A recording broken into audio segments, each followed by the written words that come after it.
तो इसमें बच्चों हमारा पहला टॉपिक जो था that was about classification of horticultural crops.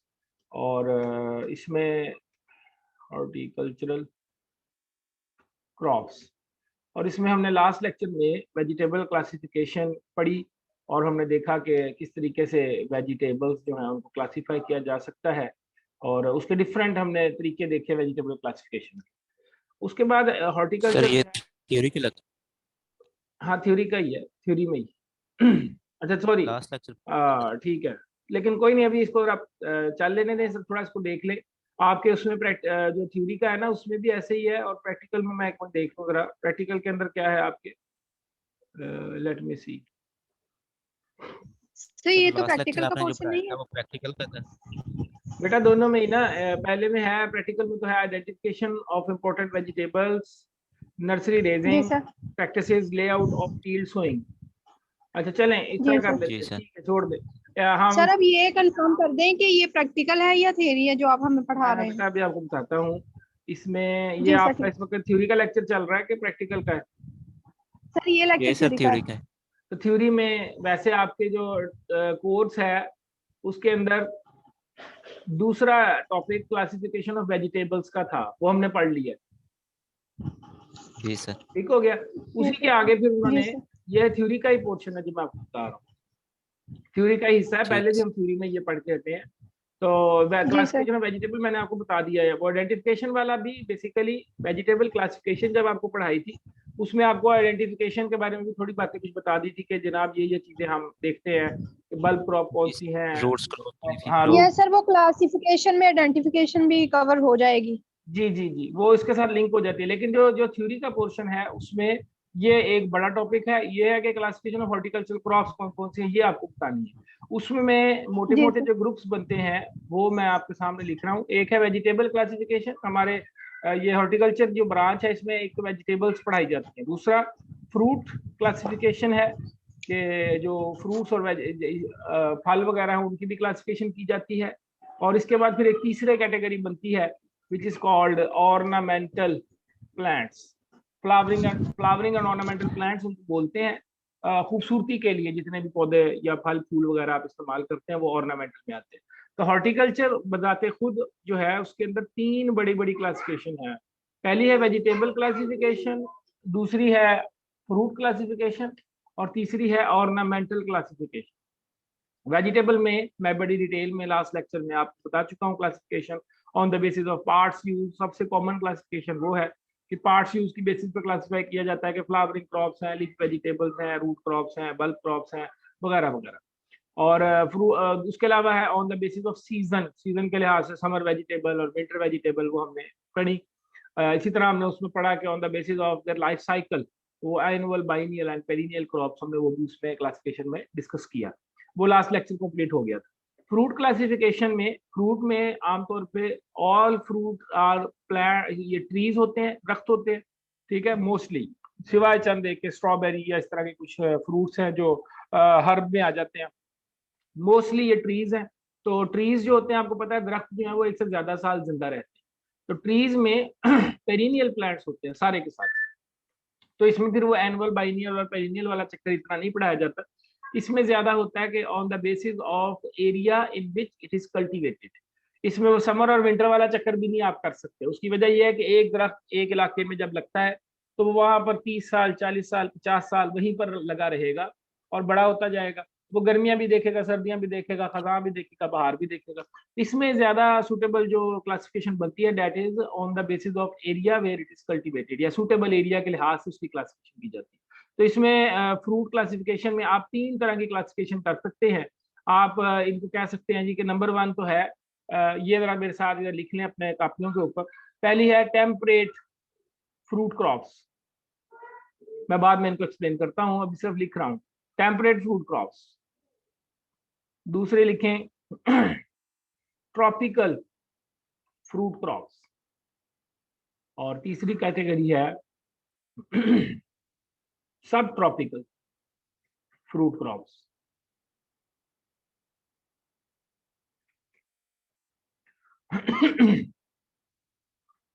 अब इसके बारे में थोड़ा थोड़ा बता देता हूँ।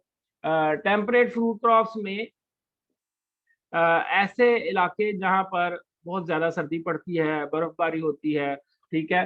Temperate fruit crops are the crops which require cold temperature for their growth and development.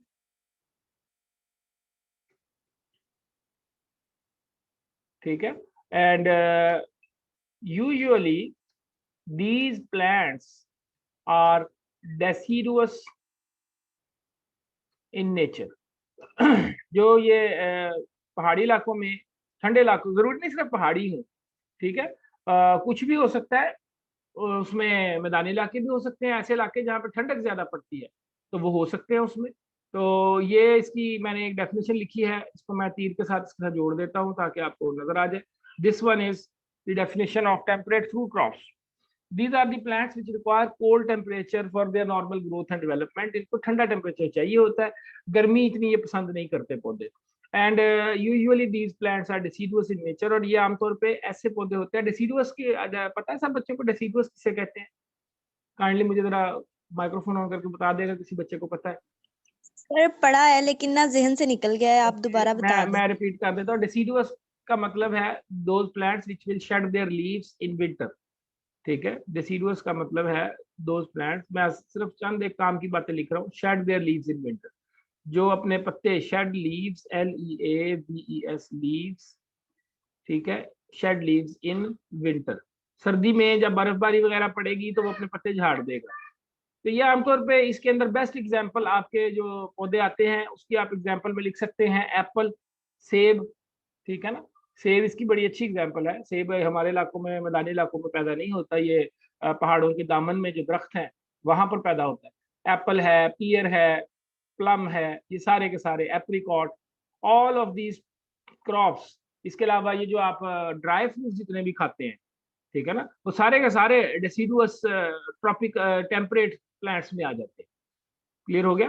तो आप इसकी ये 4 डेफिनेशन, इसकी 4 एग्जांपल्स कर लें, ये इसकी डेफिनेशन याद कर लें, और डेट्स इनफ। और हमारे इलाकों में टेम्परेट फ्रूट क्रॉप्स अगर आप देखें, पाकिस्तान का अगर नक्शा बनाए हम छोटा सा, जिस तरह का भी बनता है हमसे कुछ इस तरह का ही है ना पाकिस्तान का नक्शा, तो इसमें जो अपर एरियाज हैं, जो ऊंचे इलाके हैं पंजाब के भी, उनमें ये क्रॉप्स लगाई जाती हैं, या फिर NWFP में जहाँ पर सर्दी ज्यादा है उन इलाकों में भी ये क्रॉप्स होती हैं, ठीक है। तो पंजाब का जो मैदानी इलाका है वो इस जगह पर शुरू होता है। इसमें अब ये जहाँ पे हम बैठे हैं इस वक्त, ये मैदानी इलाका है, और नीचे चले जाएं साहिल समुद्र के पास कराची वाली साइड पर, सिंध में, तो इस जगह पर गर्मी ज्यादा है। तो मैं वन बाय वन आपको ये बताऊंगा। अभी तो टेम्परेट रीजन पाकिस्तान में तकरीबन ये वाला इलाका है। आप गूगल पे अगर सर्च करें ना Pakistan map according to fruit season, तो वो कोई ना कोई आपको डेफिनेटली उसका मैप इस तरह का देगा कि कौन से इलाके जहाँ पे टेम्परेट फ्रूट क्रॉप्स लगती हैं, या सब ट्रॉपिकल या ट्रॉपिकल। दूसरा है ट्रॉपिकल फ्रूट क्रॉप्स, मैं सब ट्रॉपिकल को एंड पे पढ़ाऊंगा। दूसरा आप पढ़ें tropical fruit crops. Tropical fruit crops की कैरेक्टरिस्टिक फीचर क्या है कि these plants require warm moist weather for their normal growth and development.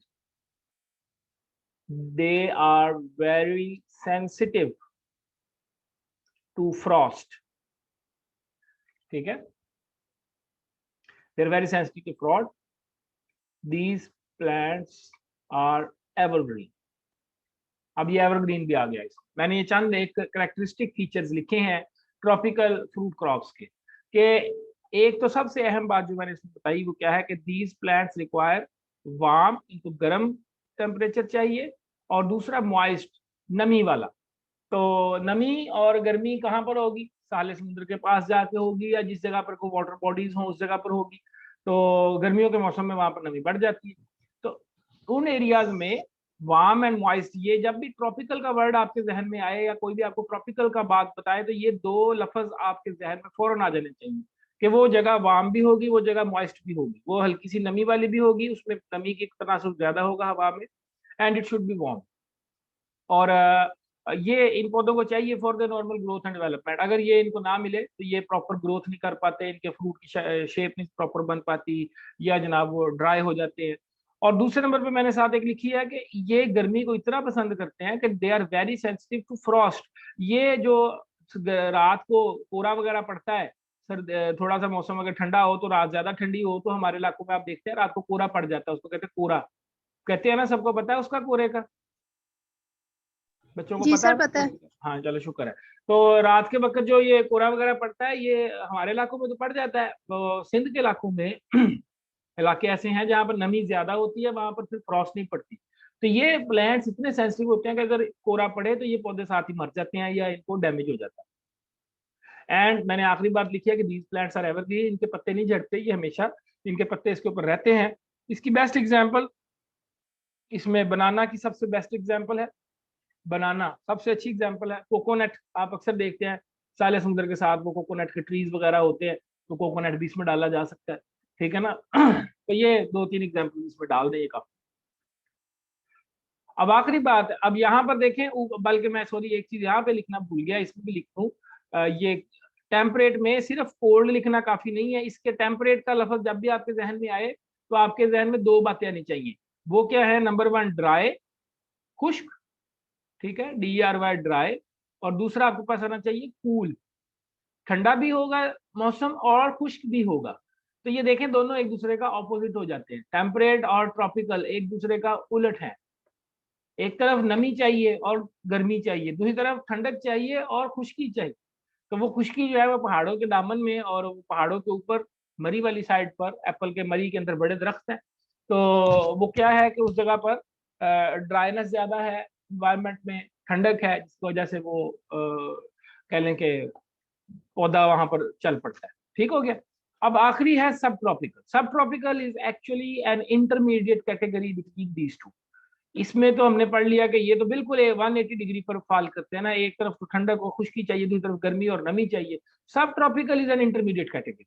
सब ट्रॉपिकल कैटेगरी में जो प्लांट्स होते हैं दे रिक्वायर इंटरमीडिएट टेम्परेचर, उनको थोड़ी सी सर्दी भी चाहिए, उनको गर्मी भी चाहिए, और वो सब कुछ ही झील लेते हैं, सब कुछ बर्दाश्त कर लेते हैं, फ्रॉस्ट भी बर्दाश्त कर लेते हैं, ठीक है।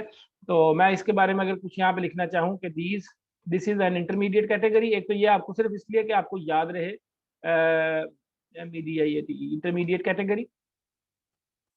पहली चीज इंटरमीडिएट की जब भी बात करूंगा अब वो इनके दरमियान की चीज होगी। प्लांट्स नीड, और यहां पर एक और चीज यहाँ पर बता दूं, plants can survive severe summer and winter season. इन इलाकों के जो पौधे होते हैं बड़े सख्त जान होते हैं, वो गर्मी में भी, आपको पता है हमारे इलाकों में कितनी गर्मी पड़ती है, जब गर्मी आती है तो फिर टेम्परेचर 50 तक चला जाता है, तो सवियर समर होता है।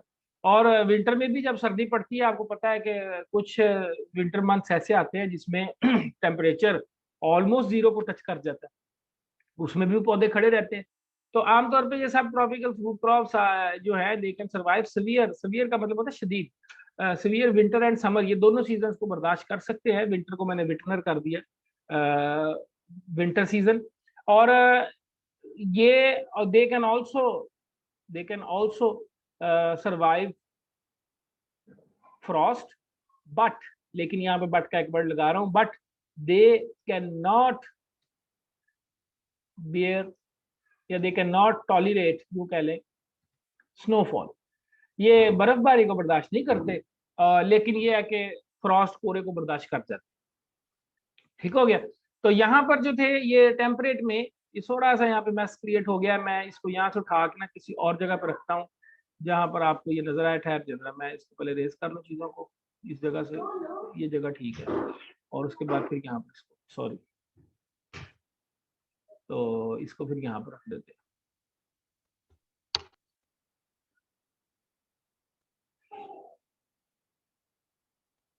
ठीक है जी, ये आ गया हमारे पास सब ट्रॉपिकल की डेफिनेशन।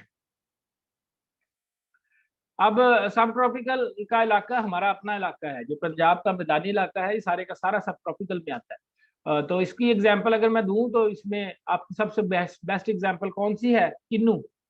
आपके इलाके में किन्नू होता है, और किन्नू के बारे में कहा जाता है कि जितनी ठंडक पड़े, जितना टेम्परेचर में कह लें कि फ्रॉस्ट पड़ेगी, उतना उसके लिए उसका जो फ्रूट में स्वीटनेस है, किन्नू की मिठास ज्यादा बनती है। बेस्ट एग्जाम्पल किन्नू की है। उसके अलावा जितने भी फ्रूट क्रॉप्स यहाँ पे लगते हैं, लोकाट, लीची या कोई भी इस तरह के, वो आप सारे इसमें डाल सकते हैं, लेकिन बेस्ट एग्जाम्पल किन्नू की दी जा सकती है।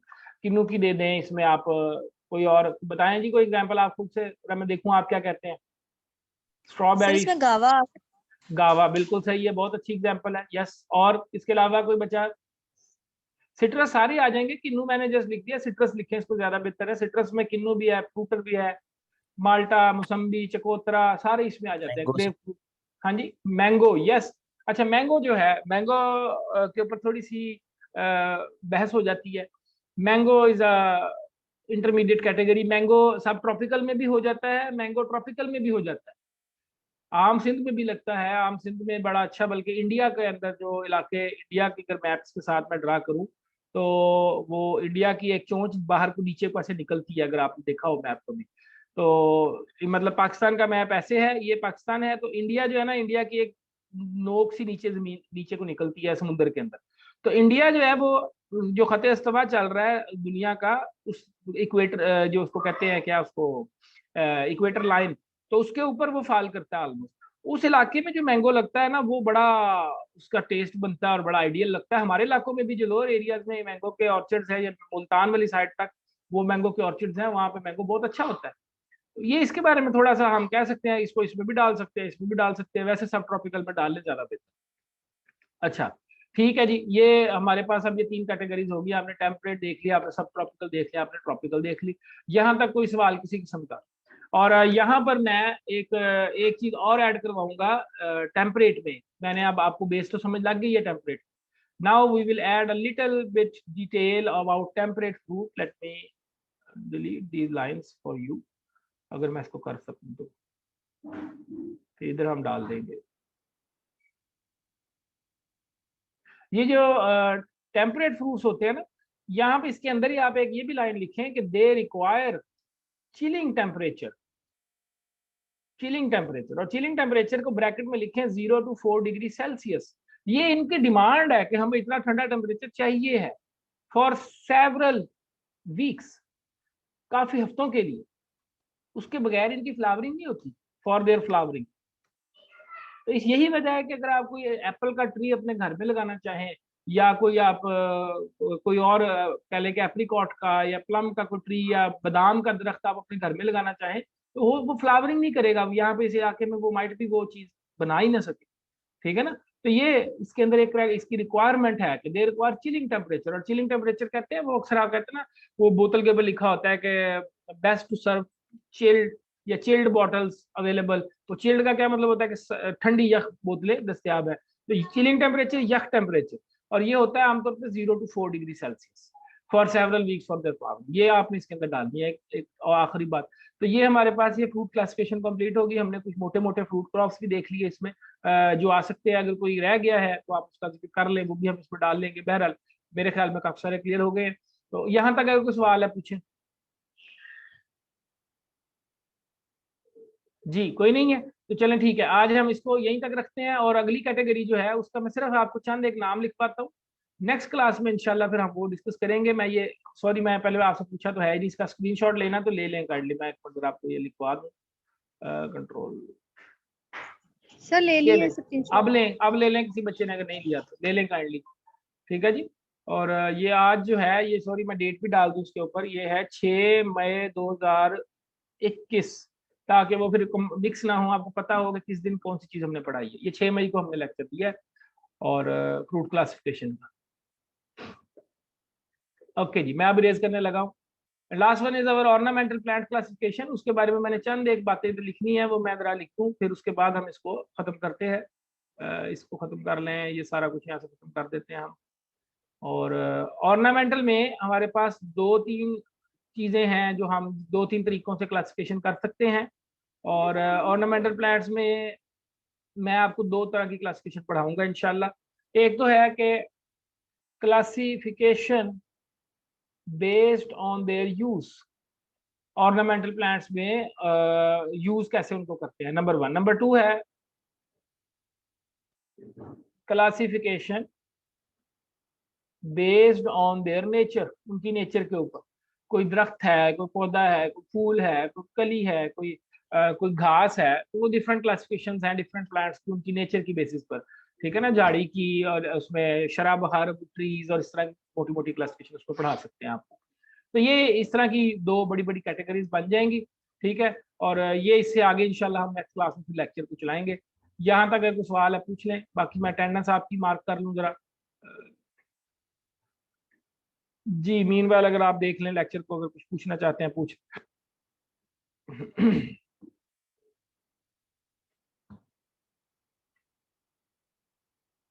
ये शेयरिंग मैं बंद करने लगा हूँ बेटा, अगर आपने स्क्रीनशॉट ले लिया ठीक है।